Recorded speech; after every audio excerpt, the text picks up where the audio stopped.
batting over 210. I can tell you, it was in 2018. They've dropped him in the order to 5th. He's not a major reason they're scoring runs when they are. Lindor is 2 for 4 yesterday. The rookie Mercado, he's now at 315 on the season. He went 2 for 4. Santana went 2 for 4. And he's hitting 288. Luplow, 2 for 4, 3 RBIs. Kipnis hit 2 home runs, 2 for 2 with 4 RBIs. Kipnis is 4th and 5th of the year. Perez, another home run. Perez has 13 home runs catching for Cleveland. These are names that may be available in fantasy on waiver wires. And it seems the Indians may be waking up a little bit. For Texas yesterday, Chu went 2 for 4. Andrus 2 for 5. Asdrubal Cabrera, streaky hitter. He's not been hitting of late. In fact, I cut him on a team earlier this week. He did go 2 for 4 yesterday. He did hit his 11th home run off Plutko. It's one of those things where it just seems, and a lot of hitters are this way, Asdrubal Cabrera is only a player you want to play if it's mediocre pitching.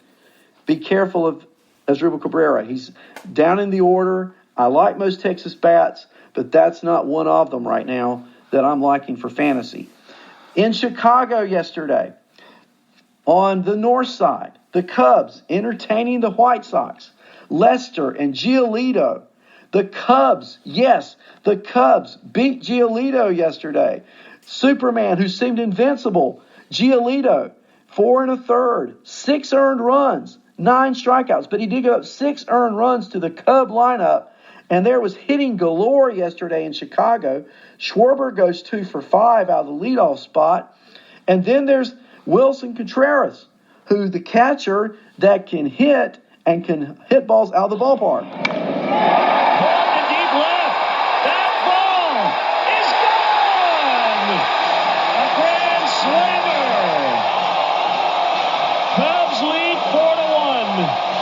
Seems to like these bases loaded situations.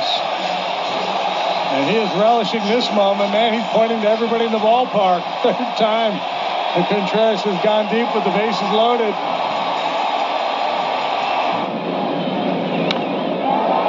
Deep left again. Man, does he love White Sox pitching. 2 at-bats, 2 home runs. And the swing and miss was a real good-looking swing, too. I mean, he's just seeing the ball very well here tonight. The bat flying through the zone. I'm sure you're going to challenge him. 2 outs, nobody on. But he was up to the challenge, Contreras. 2 home runs yesterday for Wilson Contreras. The first one made it 4-0, a grand slam. The second one made it 5-0.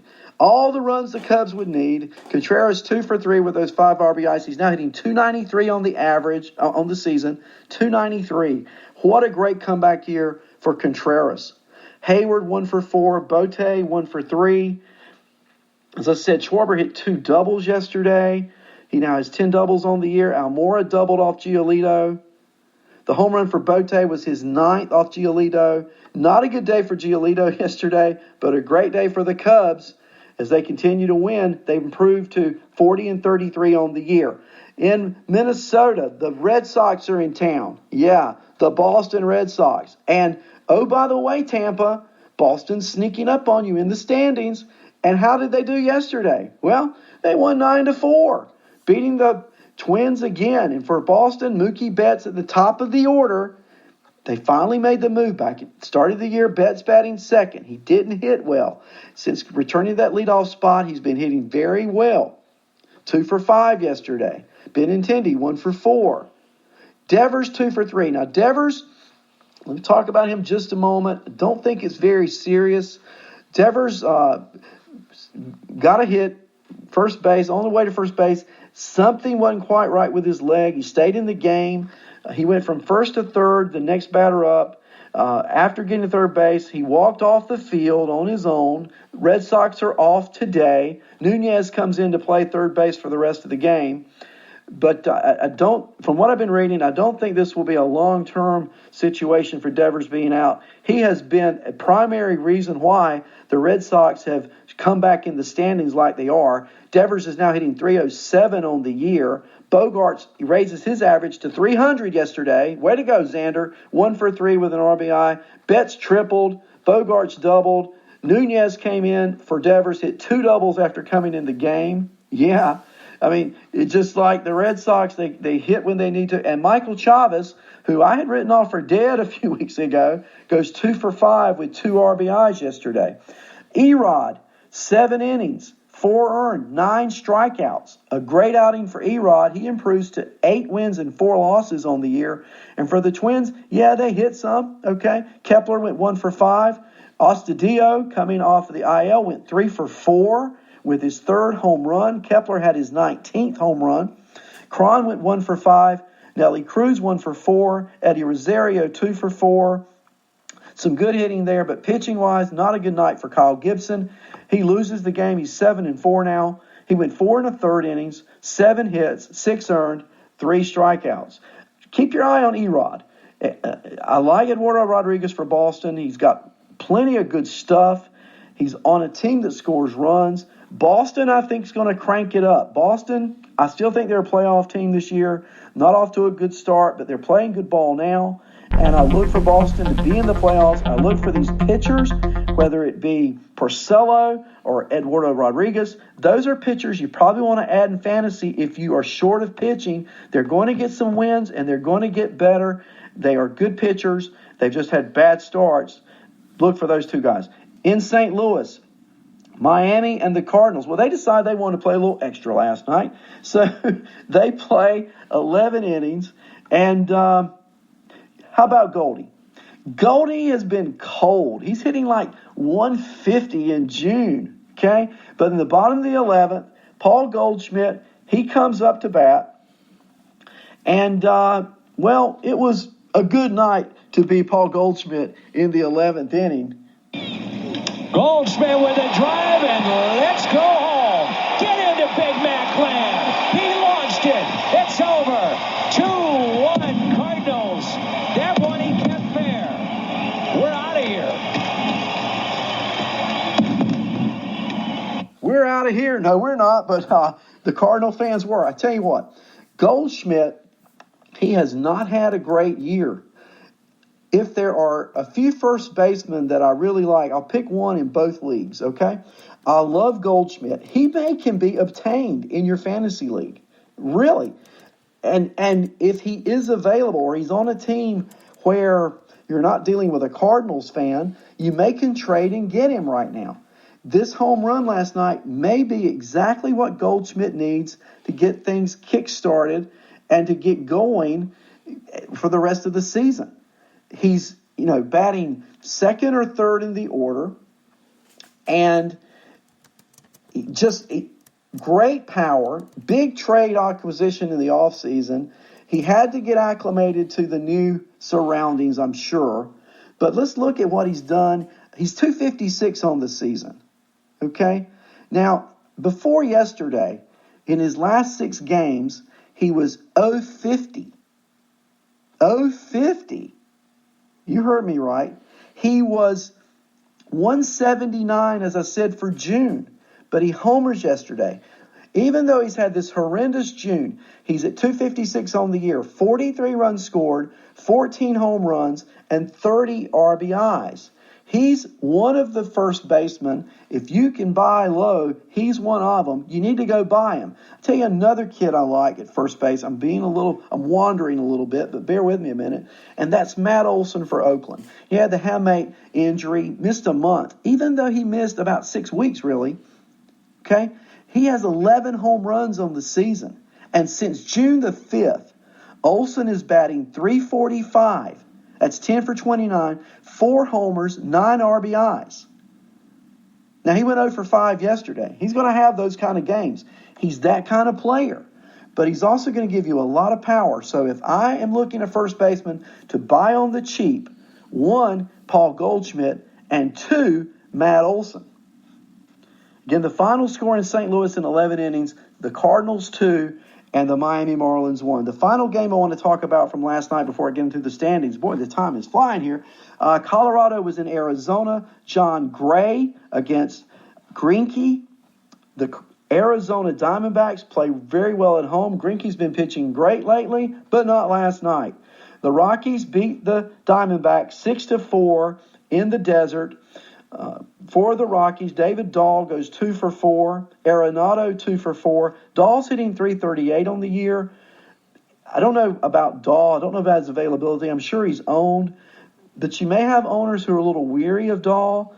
You may have owners trying to sell Dahl. I like David Dahl a lot. Another hitter I like is Daniel Murphy. He went 2 for 4. And what about Ryan McMahon? Let's talk a bit about Ryan McMahon. He went 3 for 4 last night. He has emerged as the second baseman on the Colorado Rockies. He now has his average up to 273. He doubled his 10th double last night off of Greinke. Not chopped liver, huh? McMahon may be available in some leagues. He's probably first base, second base eligible. And if he is available, he is worthy of an ad. Particularly the fact that he plays corner, he plays middle, and he plays second. For Arizona last night, the beat goes on for Ketel Marte. He goes 3 for 5. He's now at 298 on the year. David Peralta, 2 for 5. Christian Walker goes 2 for 4. And my boy, Kevin Cron, comes in the ninth and pinch hits. And what does he do? He homers off of Wade Davis. It's about time this guy gets a chance to play. I got to give a little bit of kudos to Kevin Cron. He was leading the International League in home runs. Deep to center field. Kevin Cron. Gone.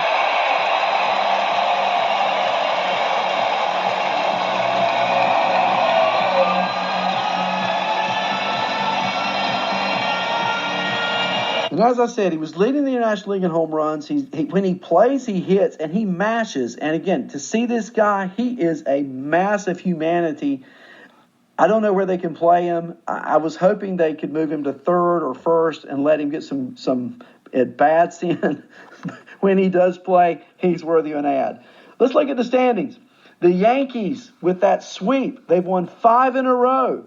And I was talking a few days ago about how the Rays had the greatest run differential in the American League East. No longer. The run differential for the Yankees is a plus 89. It's a plus 80 for the Rays, a plus 55 for the Red Sox. The Rays have lost 3 in a row. They are 3.5 games behind the Yankees, and the Red Sox are 6.5 games behind the Yankees. Today, the Yankees are home to take on the Astros. Tampa travels to the west to play the A's in Oakland. The Red Sox are off today. They open a weekend 3-game set tomorrow at home against Toronto. In the American League Central, the Twins, they have a 9-game lead over Cleveland, a 12.5-game lead over the White Sox. The Twins are going to be at Kansas City today, Cleveland at Texas. In the American League West, the Houston Astros continue to lead. They have a 99-run differential positive factor. They lead Texas by 8.5 games, Oakland by 9. And as we look at the American League wild card this morning, Tampa leads for the first slot by 3 games. But check out this. For the second slot, Boston's leading right now for the second wild card by a half game over Cleveland, by 1 game over Texas, by a game and a half over Oakland, and by 2.5 over the Angels. Only 4 games out of the wild card are the Chicago White Sox. Dylan Cease, do you hear me calling your name? Because you may be up in the major league soon if the White Sox continue to remain within a stone's throw of that second wild card. Keep your eye on Dylan Cease, pitcher at Charlotte right now for the Knights. Let's go to the National League, where the Braves have opened up a 4-game lead over the second-place Phillies. 4-game lead. The Nats are now in third place. I just told you they swept the Phillies. They are 8 games behind, and I've encouraged you to not sell off on the Nationals until July the 4th. That's still my plan. The Mets are in 4th place this morning. having lost to the Braves yesterday. Now, Atlanta is off today. Philly is again playing in Washington, and the Mets are playing today against the Cubs. Speaking of, the Cubs are now in first place in the National League Central by a half game over the Brewers.